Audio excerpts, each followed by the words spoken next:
Hello friends, मैं आपसे एक स्वागत करता हूं आपका हमारे यूट्यूब चैनल पर। आज हम लोग पढ़ेंगे प्रतिलोम त्रिकोणमितीय फलन के बारे में, यानी कि इनवर्स ट्रिग्नोमेट्रिक फंक्शंस के बारे में। तो देखिए, इसके पहले हम लोग जान चुके हैं कि फलन क्या होता है, त्रिकोणमितीय फलन क्या होता है। आज हम लोग बात करेंगे प्रतिलोम त्रिकोणमितीय फलन के बारे में, यानी कि किसी भी फलन का इनवर्स कैसे निकालते हैं।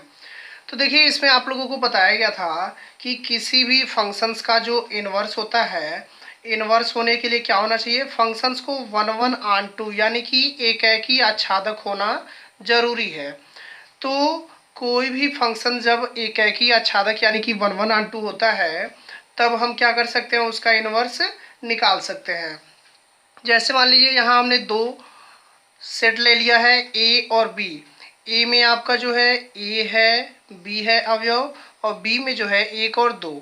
अगर ए का संबंध एक के साथ है और बी का संबंध दो के साथ है, तो बताया गया था कि ये जो आपका फंक्शन है, फलन है, वो वन वन आन टू है, यानी कि एक है कि वह आच्छादक है। क्योंकि वन वन आन टू होने के लिए समुच्चय ए के प्रत्येक अवयव का संबंध समुच्चय बी के केवल एक और एक अवयव से होना चाहिए, और समुच्चय बी में कोई खाली अवयव नहीं होना चाहिए। तो देखिए, जब किसी भी फंक्शन का इनवर्स निकालते हैं और उसमें अगर वो फंक्शन वन वन आन टू हो, तो देखिए इसको क्या बोलते हैं, इसको आप लोग डोमेन कहते हैं, इसको रेंज कहा जाता है। और अगर फंक्शन वन वन आन टू है यानी कि एक ही आच्छादक है, तब अगर इसके इनवर्स अगर हम फाइंड करें, इसका इनवर्स निकालें, तो इनवर्स निकालने पर, यानी कि जब इनवर्स निकालते हैं तो इनवर्स निकालने पर जो आपका डोमेन मिलेगा वो रेंज हो जाता है। यानी कि इसमें जो वन वन आन टू फंक्शन था, इसका रेंज क्या था, एक दो। तो अब इसका इनवर्स जब निकालेंगे तो ये आपका डोमेन हो जाएगा, और इसका जो रेंज होगा वो आपका पहले जो डोमेन था वो रेंज हो जाएगा। देखिए, अगर एकदम आसान भाषा में बताएं तो अगर मान लीजिए कोई फंक्शंस वन वन आन टू दिया हुआ है और उसका इनवर्स अगर निकालना हो, तो इनवर्स निकालने पर क्या होता है, जो फंक्शन का यानी कि फलन का डोमेन होता है वो रेंज हो जाता है, और जो रेंज होता है वो क्या हो जाता है, डोमेन हो जाता है। अब आप लोगों को बताया गया है कि जो त्रिकोणमितीय फलन होते हैं यानी कि ट्रिग्नोमेट्रिक फंक्शंस होते हैं, वो क्या होते हैं, वो वन वन आन टू होते नहीं हैं, लेकिन उनका तो इनवर्स निकालना ही है। तो इनवर्स निकालने के लिए क्या होना चाहिए, वन वन आन टू होना चाहिए। तो देखिए उसका कैसे इनवर्स निकालते हैं। अब देखिए, हमको निकालना है इनवर्स ऑफ साइन, यानी कि साइन का प्रतिलोम निकालना है। तो देखिए, साइन का जो डोमेन होता है वो रियल नंबर होता है, आर होता है, और जो रेंज होता है वो -1 से 1 तक होता है। ये तो आप लोगों को बताया गया है। तो इनवर्स निकालने के लिए सबसे पहले क्या होना चाहिए, इसको वन वन आन टू होना चाहिए। तो पहले आप लोगों को इसका ग्राफ बना के दिखा देते हैं। जैसे देखिए, साइन का ग्राफ बनाना है तो साइन जीरो का वैल्यू कितना होता है, जीरो होता है। साइन में 90 डिग्री, 90 डिग्री यानी कि π/2, इसका वैल्यू कितना होता है आपका, 1 होता है। ऐसे ही अगर साइन 180 की बात करें, साइन 180 यानी कि पाई, तो इसका वैल्यू कितना होता है, 0 होता है। तो देखिए, यहाँ अगर हम मान लें कि ये मान लीजिए आपका 1 है और ये मान लीजिए आपका माइनस में 1 है। अब इसकी सहायता से अगर हम ग्राफ बनाएं तो साइन 0 पे मान कितना आ रहा है, 0 आ रहा है। उसके बाद देखिए, साइन 90 यानी कि π/2 पे कितना है, 1 आ रहा है, ये 1 के सामने होगा। इसके बाद साइन 180, पाई मीन्स 180, 180 पे फिर 0 आ रहा है, यानी कि इसका जो ग्राफ बनेगा वो कुछ इस तरह से बनेगा। देखिए, फिर इसका जो है साइन 3π/2 पे -1 हो जाएगा इसका मान, और फिर साइन 2π पे यानी कि 360 डिग्री पे फिर इसका मान क्या हो जाएगा, 0 हो जाएगा। ऐसे ही ग्राफ को अगर इधर बढ़ा लें तो साइन -π/2 पे इसका मान -1 होगा, और -π पे क्या हो जाएगा, इसका मान 0 हो जाएगा। तो ये आपका हो गया साइन का ग्राफ। अब देखिए, ग्राफ से अगर देखकर बात करें तो ये जो फंक्शन है यानी कि ये जो ग्राफ है ये वन वन आन टू नहीं है। कैसे, देखिए, यहाँ अगर x पे मान लीजिए यहाँ कोई वैल्यू लेते हैं तो ये आपका y पे यहाँ एक बिंदु मिलेगा, यानी कि y का कुछ मान मिलेगा। अगर मान लीजिए यहाँ पे हम दूसरा मान लेते हैं, ये x, मान लीजिए ये x1 है, ये आपका x2 है, तो x2 पे अगर हम मान निकालेंगे तो भी y का वैल्यू क्या मिलेगा, वही मिलेगा। इस तरह से अगर कहा जाए कि x1 और x2 दोनों पे क्या है, जो y है एक ही वैल्यू मिल रहा है कि नहीं मिल रहा है। देखिए x1 पे भी वही y के सामने वाला बिंदु मिल रहा है, x2 लेंगे तो भी आपका वही y के सामने वाला मिल रहा है। तो इस तरह से जब दो अवयव का एक ही प्रतिबिंब होगा तो ये तो आपका 1 1 ऑन 2 कहा नहीं जाता है। तो इसके लिए क्या करना पड़ेगा, इसमें इसका इन्वर्स तो निकालना ही है। तो इन्वर्स निकालने के लिए क्या किया गया, इसमें कुछ प्रतिबंध लगाया गया, यानी कि कुछ रेस्ट्रिक्शन लगाया गया, जिससे ये क्या हो जाए 1 1 ऑन 2 हो जाए। तो देखिए 1 1 ऑन 2 के लिए क्या किया गया, अगर मान लीजिए हम यहाँ से ये -π/2 से जो आपको दिख रहा है π/2, ये आपका π/2 है, -π/2 से π/2 के बीच का जो कर्व है अगर हम इसको ले लें तो इसके बीच में देखिए अगर हम x का कुछ भी मान लेंगे तो y का अलग अलग मान मिलेगा। जैसे देखिए यहाँ से x का मान लेंगे तो y का ये मान मिलेगा, यहाँ कुछ मिलेगा। अगर x हम यहाँ लेते हैं तो y का दूसरा मिलेगा, ऐसे ही x यहाँ लेते हैं तो y का दूसरा मिलेगा। अगर इधर देखा जाए तो x का अगर यहाँ से कुछ मान लेते हैं तो y में दूसरा ही मान मिलेगा। यानी कि इससे -π/2 से π/2 के बीच में अगर कोई भी हम x का मान लेते हैं तो क्या होगा, y का अलग मान मिलेगा।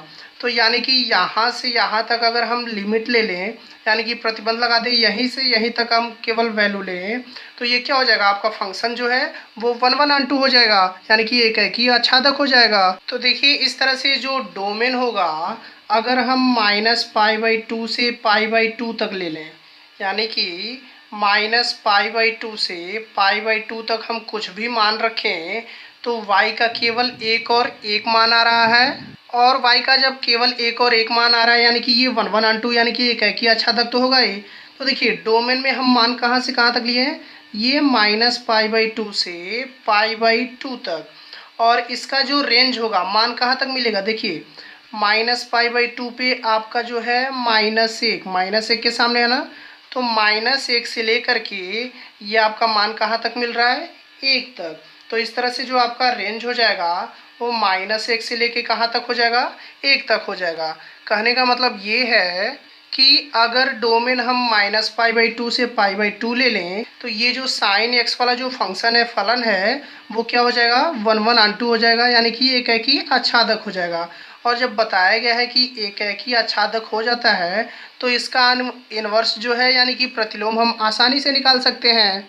तो देखिए ये जो है आपका sin x का डोमेन कहाँ से कहाँ तक हो गया, -π/2 से π/2, और रेंज हो गया -1 से 1 तक। तो अब ये कौन सा फंक्शन हो गया, 1 1 ऑन 2 फंक्शन हो गया। और बताया गया है जब किसी भी 1 1 ऑन 2 फंक्शन का इन्वर्स निकालते हैं तो जो डोमेन होता है वो रेंज हो जाता है।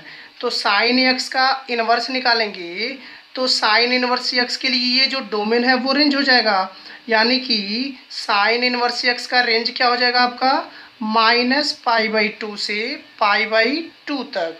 और जो बताया गया रेंज होता है वो क्या हो जाता है, डोमेन हो जाता है, यानी कि sin इन्वर्स x का जो डोमेन होगा वो क्या होगा -1 से 1 तक हो जाएगा। अब यहाँ एक चीज़ और देखिए, हमने तो ये मान लिया, आप ये भी कह सकते हैं कि अगर सर π/2 से 3π/2 तक हम कर्व ले लें, ये जो ग्राफ वाला है, तो भी तो हमारा x का मान रखेंगे तो y का केवल एक ही मान मिलेगा। तो ये बिल्कुल सही है कि आप ये भी कर्व ले सकते हैं, इसके आगे बनाएंगे तो वो भी कर्व ले सकते हैं, लेकिन जो इन्वर्स ट्रिग्नोमेट्रिक फंक्शन है उसमें यही π/2 यानी कि -π/2 से π/2 को ही क्या कहा गया है, इसी को प्रिंसिपल वैल्यू ब्रांच कहा गया है, यानी कि मुख्य मान शाखा कहा गया है। अगर आप यहाँ से यहाँ तक लेते हैं तो भी आपका फंक्शन 1 1 ऑन 2 ही होगा, लेकिन इन्वर्स ट्रिग्नोमेट्रिक फंक्शन में इसे ही मुख्य मान शाखा माना जाता है, इसीलिए इसी के बीच में क्या करते हैं, हम मान को लेते हैं। तो इस तरह से आपका जो प्रिंसिपल ब्रांच में जो रेंज मिलेगा वो आपका रेंज नहीं कहा जाएगा, ये आपका क्या कहा जाएगा, प्रिंसिपल रेंज कहा जाएगा। प्रिंसिपल रेंज कहने का मतलब है मुख्य परिसर कहा जाएगा। तो ये तो हो गया साइन का इन्वर्स। अब देखिए बात करेंगे इन्वर्स ऑफ कास, यानी कि कास का प्रतिलोम कैसे निकालेंगे। तो देखिए कास का जो डोमेन है और रेंज है, वो डोमेन बताया गया था रियल नंबर और रेंज बताया गया था -1 से 1 तक। अब अगर इसका ग्राफ बनाना हो तो ग्राफ बनाने के लिए देखिए आपको बताते हैं कास 0 का वैल्यू कितना होता है, 1 होता है। कास 90 यानी कि पाई/2 का वैल्यू कितना होता है, ये आपका 0 होता है। और कास पाई यानी कि 180 का वैल्यू -1 होता है। अगर इसकी सहायता से हम ग्राफ बनाएं तो कास 0 पे 1 है, तो अगर मान लीजिए यहाँ हम मान लिए 1 और यहाँ मान लिए -1, तो 0 रखने पर 1 आ रहा है, यानी कि ये बिंदु होगा। अब देखिए पाई/2 पर 0 आ रहा है, तो पाई/2 पर आपका कितना आ रहा है, 0, यानी कि ये बिंदु होगा। फिर इसके बाद पाई पर आ रहा है आपका -1, तो -1 आ रहा है ये आपका पाई पर, यानी कि ये आ रहा है। तो इस तरह से कहा जाए तो आपका जो ग्राफ बनेगा वो कुछ इस तरह का बनेगा। देखिए यहाँ से ऐसे बनेगा, ये आपका हो जाएगा कास यक्स का ग्राफ। ये तो हो गया आपका कास यक्स का ग्राफ। अब इसमें बताया गया है कि इसमें भी क्या करें, अगर यक्स का हम यहाँ से मान लें यक्स का, तो वाई का आपको ये मान मिलेगा। फिर यहाँ से यक्स का ये मान लें तो भी वाई का वही मान मिलेगा, यानी x1 और x2 दोनों के लिए y का सेम मान मिलेगा। तो ये तो 1/2 होगा ही नहीं। और वैसे ही बताया गया है कि जो भी ट्रिग्नोमेट्रिक फंक्शन होते हैं वो 1/2 नहीं होते हैं। तो इसमें भी क्या करेंगे, रेस्ट्रिक्शन लगाएंगे, प्रतिबंध लगाएंगे, जिससे ये क्या हो जाए, आपका 1/2 हो जाए। तो देखिए इसमें अगर हम यहाँ, ये आपका 0 है, 0 से पाई तक ले लें तो भी आपका ये फंक्शन 1/2 हो जाएगा। अगर पाई से हम 2 पाई ले लें तो भी क्या होगा, हर यक्स के लिए y का केवल एक मान मिलेगा, ये भी आपका 1/2 हो जाएगा। यहाँ देखिए अगर 0 से हम -पाई ले लें तो भी यक्स का हम जो मान रखेंगे y का क्या मिलेगा, एक ही मान मिलेगा। लेकिन इसमें जो प्रिंसिपल ब्रांच माना गया है वो किसको माना गया है, 0 से पाई को। यानी कि ये जो आपका दिख रहा है ब्रांच, आप लोग देख सकते हैं, ये जो 0 से पाई है इसको प्रिंसिपल ब्रांच माना गया है। अब इसमें देखिए, इसमें यक्स का जो भी वैल्यू रखेंगे वाई का अलग अलग मान मिलेगा। केवल 0 से पाई तक ही मान रखें तो ये जो कास यक्स वाला फंक्शन है, फलन है, ये आपका 1/2 हो जाएगा। यानी आपका जो डोमेन है वो कहाँ से कहाँ तक लेना पड़ेगा, 0 से पाई तक। यानी कि अगर 0 से पाई तक हम कुछ भी मान रखेंगे तो आपका y का केवल एक ही वैल्यू मिलेगा, और एक वैल्यू मिलेगा तो 1/2 होगा ही। तो देखिए 0 से पाई तक वैल्यू रखने पर आपका मान क्या क्या मिल सकता है। तो यहाँ देखिए 0 से 0 पे आपका क्या है, 1 है ना। और यहाँ देखिए पाई पर क्या है, -1 के सामने, ये रहा आपका -1। यानी कि आपका जो मान मिलेगा इसके बीच में वो -1 से कहाँ तक होगा, 1 तक होगा। आप लोग अगर आगे भी देख लें, इसको अगर आगे मान लीजिए ऐसे बढ़ा दें, तो आगे बढ़ाने पर जो भी आप कर्व लेंगे ये सब मान क्या होगा, -1 से लेके कहाँ तक है, 1 के बीच में ही है। तो इस तरह से जो आपका रेंज हो जाएगा वो क्या हो जाएगा, -1 से 1 हो जाएगा। अब देखिए अगर डोमेन 0 से पाई तक ले लें और रेंज -1 से 1 तक, तब ये आपका जो कास एक्स वाला फंक्शन है वो 1/2 हो गया। अब 1/2 हो गया तो अब तो इसका इन्वर्स निकाल ही सकते हैं। तो बताया गया जब फंक्शन 1/2 हो जाए और उसका इन्वर्स निकालते हैं तो जो डोमेन होता है वो रेंज हो जाता है। यानी कि कास एक्स का डोमेन 0 से पाई है, तो इसका कास इन्वर्स एक्स का जो रेंज होगा वो क्या हो जाएगा, 0 से पाई।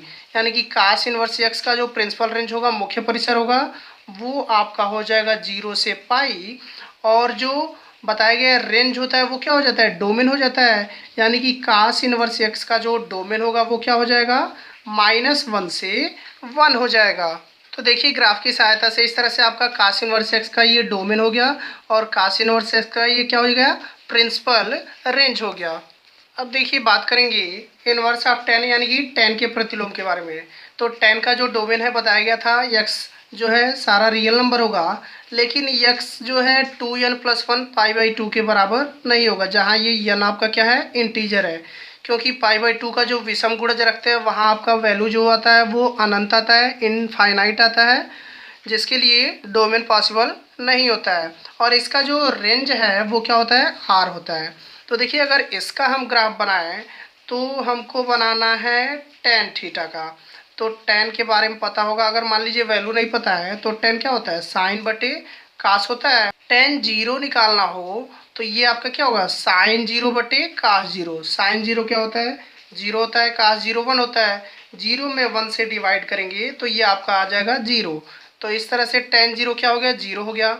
अगर मान लीजिए tan 90 निकालें यानी कि π/2, तो ये हो जाएगा sin π/2 अपान cos π/2। तो sin π/2 का मान कितना होता है, 1 होता है, और cos π/2 का मान कितना होता है, 0। तो 1 में 0 से डिवाइड करेंगे, भाग देंगे, तो ये क्या आ जाएगा, ये आपका अनंत आ जाएगा। ऐसे ही अगर tan 180 यानी कि पाई जिसको कहा जाता है, tan पाई का वैल्यू निकालें तो ये आपका कितना आ जाएगा, 0। तो देखिए अब ग्राफ बनाएंगे तो tan 0 पे 0 मिला है तो ये आपका 0 होता है, तो 0 पे 0 ही रहेगा। देखिए π/2 पे अनंत है, तो π/2 पे अनंत, तो ऊपर प्लस 1 मान रहे थे तो ऊपर प्लस अनंत होगा, नीचे माइनस में अनंत होगा, यानी कि π/2 पे आपका अनंत यानी कि ऊपर की तरफ जाएगा। तो देखिए 0 से ये हल्का मुड़ते हुए कहाँ तक जाएगा, अनंत तक जाएगा। और यहाँ जो नीचे है ये आएगा -π/2 लेने पे माइनस अनंत की तरफ। तो ये आपका ग्राफ बन गया। ऐसे ही अगर आगे ग्राफ बनाएंगे तो देखिए 180 पे 0 था यानी कि पाई पे 0 रहेगा। यहाँ से अगर आगे बनाएं तो देखिए जो आपका ग्राफ मिलेगा वो कुछ इस तरह का मिलेगा। ये आपका हो गया ग्राफ। ऐसे ही आगे भी बना सकते हैं। तो अब देखिए इसका ग्राफ तो मिल गया। अब इसमें कहाँ से कहाँ तक लें कि ये जो tan x वाला फंक्शन है वो क्या हो जाए, 1/1 आंटू हो जाए, क्योंकि 1/1 आंटू होगा तभी क्या होगा, उसका हम इन्वर्स निकाल सकते हैं। तो इसमें देखिए जो आपका प्रिंसिपल वैल्यू ब्रांच माना गया है, मुख्य मान शाखा माना गया है, वो -π/2 से π/2 तक माना गया है। तो देखिए -π/2 से π/2 के बीच में अगर हम कुछ भी x का मान लें तो y का क्या होगा, आपका अलग अलग ऐसे मान मिलेगा। हर तरफ x का मान अलग अलग लेंगे तो y का अलग अलग मान मिलेगा। यानी कि इसका डोमेन कहाँ से कहाँ तक रखना होगा 1/1 आंटू करने के लिए, -π/2 से π/2। तो देखिए जो आपका डोमेन होगा वो -π/2 से π/2 होगा। अब ये ओपन इंटरवल है यानी कि खुली श्रृंखला में लिखा गया है। क्यों, क्योंकि देखिए -π/2 रखने पर ये क्या हो जा रहा है, अनंत की तरफ जा रहा है, +π/2 पे क्या हो रहा है, अनंत की तरफ जा रहा है। तो अनंत तो लेते नहीं है क्योंकि अनंत मान रखा नहीं जाता, उस पर डोमेन डिफाइंड नहीं होता है।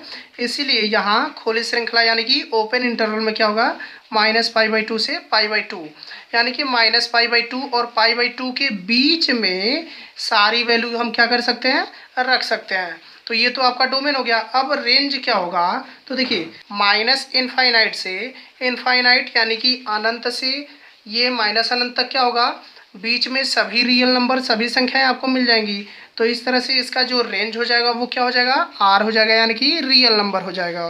तो देखिए डोमेन अगर -π/2 से π/2 ले लें और रेंज इसका रियल नंबर हो जाए तो ये आपका जो tan x वाला फंक्शन है ये अब हो गया 1/1 आंटू, यानी कि एक ही आच्छादक। तो अब 1/1 आंटू हो गया तो अब तो इन्वर्स निकाल ही सकते हैं।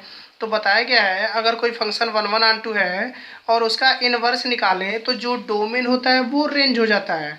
तो tan x का डोमेन ये था तो tan इन्वर्स में क्या हो जाएगा, ये रेंज हो जाएगा, यानी कि इसका जो मुख्य रेंज होगा यानी कि मुख्य परिसर वो आपका हो जाएगा -π/2 से π/2, और जो रेंज होता है वो डोमेन हो जाता है, यानी कि tan इनवर्स x का जो डोमेन हो जाएगा वो क्या हो जाएगा, r। तो इस तरह इसका डोमेन और रेंज मिल गया।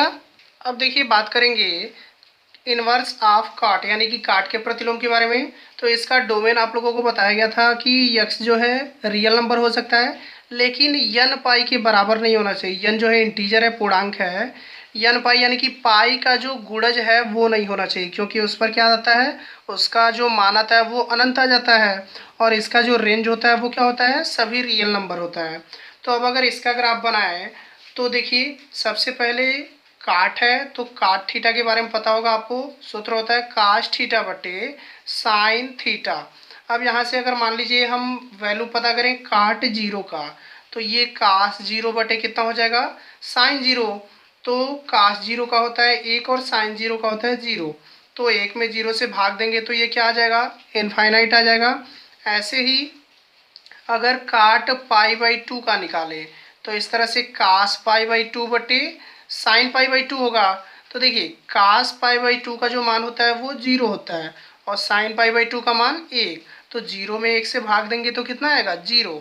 ऐसे ही कास पाई, यानी कि 180 का मान कितना होता है, माइनस में ये इनफाइनाइट हो जाएगा। कैसे हो जाएगा, देखिए कास, सॉरी ये काट था, ये भी काट है, तो काट 180 निकालना है, तो आपका काट 90 प्लस थीटा, यानी कि 90 प्लस 90 रख सकते हैं। तो काट 90 प्लस थीटा क्या होता है, माइनस 10 थीटा, और माइनस 10 90 का मान क्या होता है, इनफाइनाइट, तो ये माइनस अनंत आ जाएगा।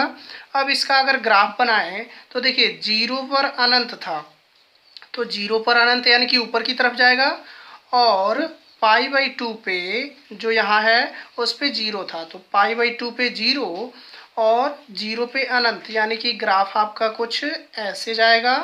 और देखिए 180 यानी कि पाई पे माइनस इनफाइनाइट, तो माइनस इनफाइनाइट तो नीचे होगा माइनस वाला, पाई पे जो माइनस अनंत था यानी कि यहाँ से ये आपका ऐसे नीचे की तरफ आएगा। तो ये आपका जो ग्राफ बनेगा वो कुछ इस तरह का बनेगा। अगर ऐसे ही आगे बना ले तो यहाँ ऐसे ही पाई बाई टू पे जीरो था, 3 पाई बाई टू पे जीरो होगा, और फिर ये 2 पाई पे क्या हो जाएगा, माइनस इनफाइनाइट हो जाएगा। तो देखिए ग्राफ तो बन गया। अब अगर मान लीजिए यहाँ से यहाँ तक हम ले लें, इस भाग को ले लें, इस इंटरवल को ले लें 0 से पाई तक, तो भी आपका ये जो ग्राफ है ये 1/1/2 होगा। अगर हम पाई से 2 पाई ले लें इधर वाला, तो भी आपका क्या होगा, 1/1/2 होगा। अगर ऐसे इधर बनाए होते तो इधर भी आपका मिल जाता।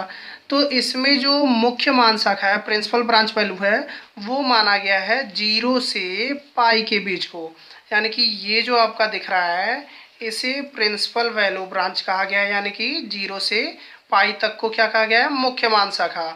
यानी कि इसका जो डोमेन रखेंगे वो क्या हो जाएगा, 0 से पाई तक हो जाएगा। सॉरी, ये क्लोज इंटरवल नहीं रहेगा, ओपन इंटरवल रहेगा, खुली श्रृंखला, क्योंकि देखिए बताया गया है 0 पे इसका मान कितना जा रहा है, ये अनंत हो जा रहा है, और पाई पे भी क्या हो जा रहा है, ये आपका अनंत हो जा रहा है। तो अनंत वाला वैल्यू जो होता है उसको लिया नहीं जाता है, इसीलिए ये ओपन इंटरवल में खुली श्रृंखला में क्या होगा, 0 से पाई तक। तो डोमेन तो आपको पता चल गया। अब बात करते हैं इसके रेंज के बारे में। तो देखिए अनंत से लेकर के माइनस अनंत के बीच में तो सारी संख्याएं ही आती है ना, यानी कि सभी रियल नंबर आते हैं। तो इस तरह से जो इसका रेंज हो जाएगा वो क्या हो जाएगा, आर हो जाएगा, यानी कि रियल नंबर हो जाएगा। अब इसका डोमेन जो है 0 से पाई तक रखे हैं, तो ये आपका जो फंक्शन है काट का वो क्या हो गया, 1/1/2 हो गया। और जब 1/1/2 हो गया तो इसका आप आसानी से इनवर्स निकाल सकते हैं। तो देखिए जब फंक्शन 1/1/2 हो जाता है, एक एक ही आच्छादक हो जाता है, तो बताया गया है कि इनवर्स का डोमेन और रेंज कैसे निकालते हैं। यहाँ देखिए तो बताया गया जब 1/1/2 होता है तो यहाँ जो डोमेन है इनवर्स में वही रेंज हो जाता है, यानी कि काट इनवर्स एक्स का जो रेंज होगा वो 0 से पाई होगा, और उसके बाद जो रेंज है वो डोमेन हो जाता है, यानी कि काट इनवर्स एक्स का जो डोमेन हो जाएगा वो क्या हो जाएगा, आर हो जाएगा, यानी कि रियल नंबर। तो इस तरह से देखिए ग्राफ की सहायता से काट इनवर्स एक्स का डोमेन और प्रिंसिपल रेंज मिल गया। अब देखिए बात करेंगे सेक का प्रतिलोम कैसे निकालना है। तो देखिए सेक का जो डोमेन है वो बताया गया था, एक्स जो है बिलोंग्स टू आर होना चाहिए, यानी कि सारा रियल नंबर होगा, लेकिन 2n+1 पाई बाई टू के बराबर नहीं होगा, यानी कि पाई बाई टू का जो विषम गुणज होगा वो नहीं होगा, क्योंकि विषम गुणज जब लेंगे तो उसका मान क्या आता है, अनंत आ जाता है। और इसका जो रेंज होता है वो रियल नंबर -1 टू -1 होता है। ये बताया गया है आप लोगों को कैसे होता है। अब देखिए ग्राफ की बात करें तो सेक एक्स है, तो सेक एक्स को 1/cos x लिख सकते हैं। तो अगर मान लीजिए हमको वैल्यू नहीं पता है ग्राफ कैसे बनाएंगे, तो सेक 0 का वैल्यू फाइंड करना हो तो 1/, कितना हो जाएगा, cos 0, और 1/cos 0 का मान कितना होता है, 1 होता है, तो ये आपका हो जाएगा 1, सेक 0 मिल गया 1। ऐसे ही आप सेक पाई बाई टू यानी कि सेक 90 का निकाल सकते हैं, तो 1/, कितना हो जाएगा, cos पाई बाई टू हो जाएगा, और cos पाई बाई टू होता है 0, तो ये आपका कितना हो जाएगा, अनंत हो जाएगा। ऐसे ही आप -पाई/2 का निकालेंगे, यानी कि सेक -पाई/2 का निकालेंगे, तो वो भी आपका क्या आएगा, अनंत ही आएगा। तो अब अगर ग्राफ बनाएं तो देखिए 0 पर कितना है, 1 है, तो 0 पर आपका 1 है, यानी कि ये बिंदु है। पाई/2 पे अनंत है, तो अनंत तो 1 से आगे यानी कि ऊपर की तरफ होगा, तो पाई/2 ये रहा, तो ये 0 पे 1 और पाई/2 पे अनंत यानी कि ऊपर की तरफ। तो ये ग्राफ आपका कुछ इस तरह से बनेगा। और बताएं -π/2 पे भी अनंत ही आएगा। तो -π/2 पे भी अनंत, यानी कि इसका भी ग्राफ कुछ इस तरह से आपका बनेगा। ऐसे ही यहाँ का अगर ग्राफ बनाएं तो ये आपका जो -1 दिख रहा है, यहाँ से ये ग्राफ आपका बनेगा कुछ इस तरह का। देखिए ये आपका ग्राफ बन गया। अब यहाँ से अगर ध्यान दिया जाए तो देखिए यक्स पर अगर हम ये बिंदु लें तो यहाँ जो y का मान मिल रहा है, और x पर ये बिंदु ले तो यहाँ जो y का मान मिल रहा है दोनों बराबर है। तो अगर इसको x1 कह लें x2 कह लें तो x1 और x2 पे दोनों y का मान सेम है, तो ये 1/2 तो है नहीं। और वैसे ही बताया गया कि ट्रिग्नोमेट्री जो फंक्शन होता है 1/2 नहीं होता है। तो 1/2 करने के लिए इसमें हम क्या करें, मतलब कहाँ से कहाँ तक हम इंटरवल लें कि ये 1/2 हो जाए। तो देखिए इसमें जो प्रिंसिपल ब्रांच माना गया है वो आपका 0 से पाई तक माना गया है, यानी कि ये जो आप देख रहे हैं 0 से पाई तक, इसके बीच में ये जो ग्राफ है ये जो ऊपर की तरफ जा रहा है, और यहाँ से देखिए ये जो नीचे की तरफ जा रहा है। इसमें अगर हम यक्स का कोई भी मान रखेंगे तो वाई का एक और केवल एक ही वैल्यू मिलेगा। यहाँ भी आप देख सकते हैं यक्स का कोई भी मान रखेंगे तो वाई का एक ही वैल्यू मिलेगा, यानी कि 0 से पाई तक अगर इसको प्रतिबंधित कर दिया जाए, यानी कि इंटरवल इसका 0 से पाई तक ले लिया जाए तो ये क्या होगा, ये आपका 1/2 हो जाएगा। तो देखिए इस तरह 0 से पाई तक अगर हम ले रहे हैं तो आपका जो ये फंक्शन है सेक वाला वो 1/2 यानी कि एक ही आच्छादक हो जा रहा है 0 से पाई तक। तो इसका क्या हो जाएगा, डोमेन 0 से पाई हो जाएगा। लेकिन इसमें देखिए जो 0 से पाई के बीच में π/2 है, π/2 पर इसका मान क्या हो जा रहा है, अनंत हो जा रहा है। π/2 पर अगर नीचे भी देखें तो ये भी क्या हो जा रहा है, मान इसका अनंत हो जा रहा है। तो बताया गया है अनंत वाली वैल्यू को क्या करते हैं, नहीं लेते हैं। इसीलिए ये जो π/2 है इसको इसमें से क्या कर देंगे, माइनस कर देंगे, यानी कि हटा देंगे। तो जो आपका सेक एक्स का डोमेन हो जाएगा वो 0 से पाई हो जाएगा और -π/2। तो ये तो हो गया डोमेन। अब बात करते हैं रेंज की। तो रेंज में देखिए अगर ग्राफ को देखा जाए तो ग्राफ में देखिए ये आपका 1 था और ये आपका -1। 1 और -1 के बीच में आपको कोई भी ग्राफ नहीं दिख रहा है, सारा का सारा खाली है। जो भी ग्राफ है आपका देखिए 1 से ऊपर है और -1 से क्या है, नीचे है। यानी कि रियल नंबर अनंत से माइनस अनंत तक सारा रियल नंबर मिल रहा है। लेकिन जो बीच में देखा जाए तो रियल नंबर कहाँ से कहाँ तक है, वो सारा 1 से या तो बड़ा है या तो -1 से क्या है, छोटा, यानी कि नीचे है। यानी कि 1 से लेकर के -1 के बीच में आपका कोई मान ही नहीं मिलेगा रेंज में। तो इसीलिए रेंज में क्या करते हैं, आर में से यानी कि सभी रियल नंबर में से -1 और 1 को क्या कर देते हैं, हटा देते हैं। क्योंकि आप लोग ग्राफ से देख सकते हैं -1 से 1 के बीच में आपको किसी तरह का कोई ग्राफ नहीं मिलता है, कोई मान ही नहीं मिलता है। तो इस तरह से जो इसका रेंज हो जाएगा वो R माइनस ओपन इंटरवल में -1 से क्या हो जाएगा, 1 तक हो जाएगा। तो अब देखिए अगर डोमेन 0 से पाई तक हमने लिमिट लगा लिया, 0 से पाई के बीच में π/2 छोड़कर, तो आपका जो फंक्शन है वो 1/2 हो गया। तो 1/2 हो गया, अब तो इसका इन्वर्स निकाला जा सकता है ना। तो देखिए सेक का डोमेन है वो इन्वर्स में क्या हो जाता है, रेंज हो जाता है। यानी कि सेक इन्वर्स एक्स का जो मुख्य परिसर होगा, प्रिंसिपल रेंज होगा, वो आपका ये हो जाएगा, यानी कि 0 से पाई और -π/2। और बताया गया है जो रेंज होता है वो डोमेन हो जाता है, यानी कि सेक इनवर्स एक्स का जो डोमेन होगा वो क्या होगा, R माइनस -1 से 1। अब देखिए बात करेंगे कोसेक के इनवर्स के बारे में। तो कोसेक का जो डोमेन है वो बताया गया था x बिलोंग्स टू R, यानी कि रियल नंबर होगा। लेकिन x जो है n पाई के बराबर नहीं होगा। n आपका इंटीजर है, पूर्णांक है।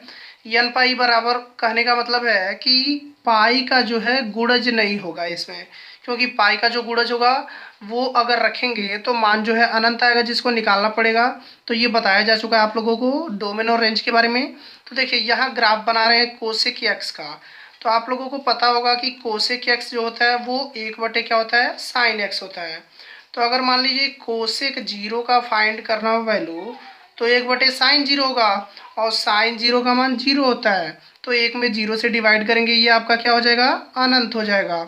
ऐसे ही कोसेक 90 का पता करना हो तो 1 बटे कितना होगा, साइन 90 हो जाएगा, और साइन में 90 का मान कितना होता है, 1 होता है, तो ये आपका 1 मिल जाएगा। तो कोसेक में 180 का, तो ये आपका हो जाएगा अनंत। अब देखिए ग्राफ बनाएंगे तो कोसेक 0 पे क्या है, अनंत है ना, तो 0 पे आपका अनंत, ये प्लस अनंत ऊपर माइनस अनंत नीचे हो जाएगा। तो 0 पे आपका अनंत जा रहा है, 90 पे आपका 1 हो रहा है। तो देखिए कोसेक 90 ये π/2 है, यहाँ 1 यानी कि ये बिंदु मिलेगा आपका। उसके बाद देखिए 180 पे आपका अनंत आ रहा है, यानी कि पाई पे फिर अनंत जा रहा है। तो देखिए 0 पे अनंत है, उसके बाद π/2 पे 1 है, और पाई पे अनंत है, यानी कि इसका जो ग्राफ बनेगा वो ऐसे बनेगा। ये आपका ग्राफ बनेगा। ऐसे ही अगर आगे ग्राफ बनाएं तो ये नीचे जो है -1 से होगा, यानी कि ये ग्राफ कुछ इस तरह का बनेगा आप लोगों का। यहाँ से 3π/2 पे फिर ये क्या हो जाएगा, -1 हो जाएगा। और अगर यहाँ बनाएं तो देखिए ये आगे बढ़ा के तो इसका ग्राफ जो है ऐसे बनेगा। तो ये ग्राफ तो बना लिए। अब इसमें देखिए यहाँ कौन सा हम प्रिंसिपल वैल्यू ब्रांच लेंगे, तो इसमें देखिए यहाँ अगर x1 ये लें तो भी y का मान वही आएगा, यहाँ हम x2 ले लें तो भी y का मान वही आएगा। तो x1 और x2 दोनों के लिए मान 1 आ रहा है, तो ये तो 1/2 होगा नहीं।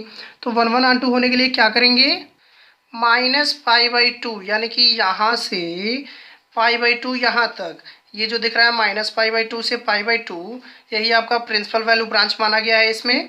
तो -π/2 से, यानी कि ये जो आपका ग्राफ दिख रहा है ये वाला, और ये जो ऊपर की तरफ जा रहा है ये वाला, अगर इसको ले लिया जाए तो ये आपका जो है फंक्शन है कोसेक x वाला, वो 1/2 हो जाएगा। क्योंकि देखिए x का कोई भी मान रखेंगे y का एक और केवल एक ही मान मिलेगा, दूसरा मान नहीं मिलेगा।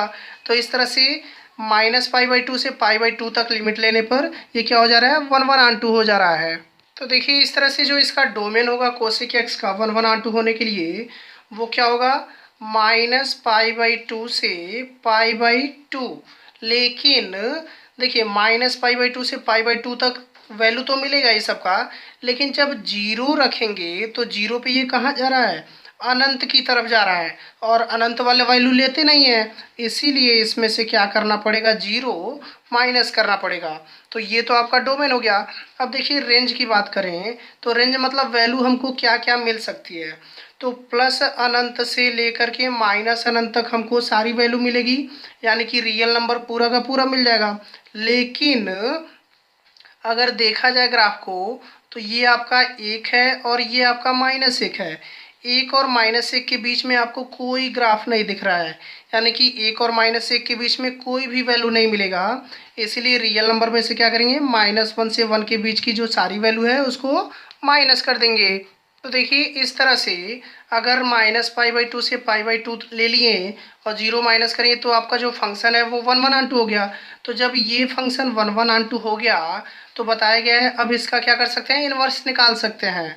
तो इन्वर्स निकालने में क्या होगा, जो डोमेन होता है वो इन्वर्स में आपका रेंज हो जाता है, यानी कि कॉसेक इन्वर्स का जो मुख्य रेंज होगा वो आपका हो जाएगा -π/2 से π/2 और -0, और जो रेंज होता है वो क्या हो जाता है, डोमेन हो जाता है, यानी कि डोमेन हो जाएगा आपका -1 से 1 तक क्या करेंगे, r से माइनस कर देंगे। तो ये हो गया आपका कोसेक इनवर्स x का डोमेन और प्रिंसिपल रेंज। अब सेक इनवर्स x वाले में थोड़ा ध्यान दिया जाए तो इसका जो डोमेन होगा, हमने ओपन इंटरवल लिख दिया था, ये क्लोज इंटरवल होगा 0 से पाई, क्योंकि 0 भी लेते हैं और पाई भी लेते हैं। तो इस तरह से जो प्रिंसिपल रेंज होगा उसमें भी 0 to पाई क्या होगा, क्लोज इंटरवल में ही होगा, यानी कि बंद श्रृंखला में होगा। तो इस तरह से आपका सभी ट्रिग्नोमेट्रिक फंक्शंस का इनवर्स निकल गया। तो वीडियो पसंद आया तो लाइक शेयर और चैनल को सब्सक्राइब करना मत भूलिएगा। मिलते हैं नेक्स्ट वीडियो में। Thank you, thanks for watching.